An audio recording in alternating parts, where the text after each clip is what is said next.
رحیم، السلام علیکم۔ آج کی ہماری کہانی ہے حاتم طائی کا اثار۔ عرب میں اسلام سے پہلے جہاں ہر طرف برائیاں ہی برائیاں تھیں، وہاں کچھ اچھے لوگ بھی تھے، جن میں سے ایک حاتم بھی تھا۔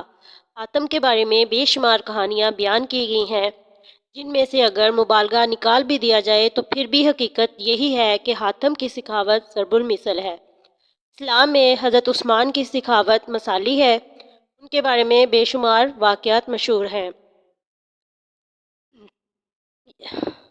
حقیقت یہ ہے کہ حضرت عثمان غنی کے مال و زر، عطیات، ثقافت کی وجہ سے اسلام کے پھیلاؤ میں بہت بڑی سہولت پیدا ہوئی۔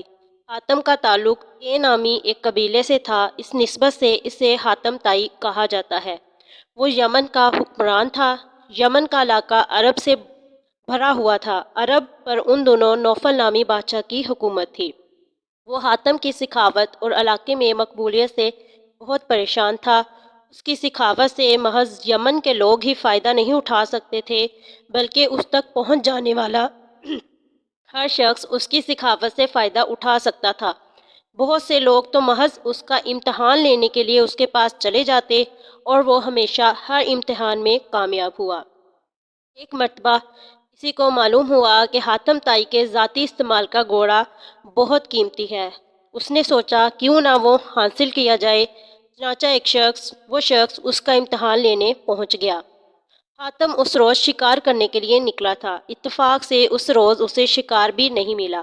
جب وہ واپس پہنچا تو اسے معلوم ہوا کہ کوئی مہمان اس کا انتظار کر رہا ہے، تو اس نے اپنے ملازمین سے کھانا تیار کرنے کا حکم دیا۔ ایک ملازم نے کہا، سرکار، آج کھانے میں گوشت کا سالن نہیں بنے گا کیونکہ تازہ گوشت نہیں ہے۔ حاتم کی غیرت اس بات کو گوارا نہیں کر سکتی تھی کہ اس کے دسترخوان پر مہمان کے لیے گوشت کا سالن موجود نہ ہو۔ اس نے کہا، آج ہمارا محبوب گھوڑا ہی ذبح کر کے پکا لیا جائے۔ یہ فیصلہ کرتے وقت اسے شدید دکھ بھی ہو رہا تھا، مگر اس کے سوا اور اس کے پاس کوئی چارہ بھی نہیں تھا۔ کھانا تیار ہوا۔ حاتم نے اپنے مہمان کی تواضع میں کوئی کسر نہیں چھوڑی تھی۔ مہمان بھی خوش تھا۔ صبح جب مہمان کے جانے کا وقت ہوا تو مہمان نے رخصت ہونے سے قبل اس کی مہمان نوازی کا شکریہ ادا کرتے وقت کہا، اس نے حاتم کی سخاوت کی بڑی شہرت سنی ہے، اگر وہ اپنا پسندیدہ گھوڑا بھی اسے عنایت کر دیں تو بڑی بات ہوگی۔ حاتم اس بات پر کچھ افسردہ ہوا، مگر پھر کہنے لگا، میرے معزز مہمان، یہ فرمائش اگر آپ گزشتہ سال سے قبل ہی کر دیتے تو اس کی تعمیل ضرور کرتا، مگر اب یہ ممکن نہیں، کیونکہ میرا پسندیدہ گھوڑا اب آپ کے پیٹ میں پہنچ چکا ہے۔ اس کے ساتھ ہی اس نے ساری مجبوری بتائی اور اسے اشرفیوں سے بری تھیلی نذرانے کے طور پر دی، اور اس نے کہا کہ وہ اس دولت سے اس سے بھی زیادہ قیمتی گھوڑا خرید سکے گا۔ حاتم طائی کی سخاوت کا گرویدہ ہونے کے ساتھ ساتھ وہ مہمان پشیمان بھی تھا۔ اس کی وجہ سے اس کا قیمتی گھوڑا ذبح ہو گیا۔ اس نے وہ اشرفیوں کی تھیلی لینے سے انکار کیا، مگر حاتم نے کہا، یہ آپ کو رکھنا ہی ہوگی، کیونکہ میں اپنے مہمان کی فرمائش پوری نہیں کر سکا ہوں۔ حاتم سخی ہونے کے ساتھ ساتھ بہت نرم دل بھی تھا۔ اس روز اسے اس بات کا بہت ملال ہو رہا تھا کہ وہ اپنے مہمان کی خواہش پوری کرنے میں ناکام رہا، جبکہ مہمان اس کی نرم دلی اور سخاوت کے گن گاتا ہوا گھر چلا گیا۔ ادھر عرب کا نوفل بادشاہ سوچ رہا تھا، اگر حاتم کی سخاوت اور مقبولیت اسی طرح بڑھتی رہی تو پھر لوگ اسی کی طرف جائیں گے، کوئی اس کی طرف نہیں آئے گا۔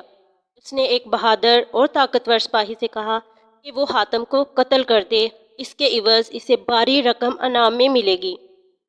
حاتم کیونکہ نیک دل اور سخی انسان تھا، اسی لیے وہ اپنے ساتھ محافظ بھی نہیں رکھتا تھا، کیونکہ وہ جانتا تھا جب موت آنی ہے تب ہی آئے گی، اور جب آئے گی تو کوئی محافظ بھی اسے بچا نہیں سکے گا۔ بادشاہ نوفل کا بھیجا ہوا سپاہی ایک مہمان کے روپ میں حاتم کے محل پہنچ گیا۔ ایک رات جب سب سو رہے تھے تو سپاہی خاموشی سے حاتم کی خوابگاہ تک پہنچ گیا۔ اس نے دیکھا کہ حاتم گہری نیند سو رہا ہے، تو اس نے اپنی کمر سے بندھے ہوئے خنجر کو نکالا اور پوری طاقت سے اس پر وار کر دیا۔ عین اسی وقت حاتم نے کروٹ لی اور سپاہی کا نشانہ چونک گیا اور وہ حاتم کے اوپر گر گیا۔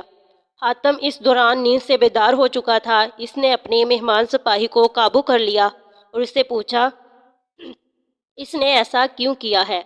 کیا اس کی مہمان نوازی میں کوئی کمی رہ گئی تھی؟ سپاہی نے حاتم کو صاف صاف بتا دیا کہ وہ یہاں کس لیے آیا ہے۔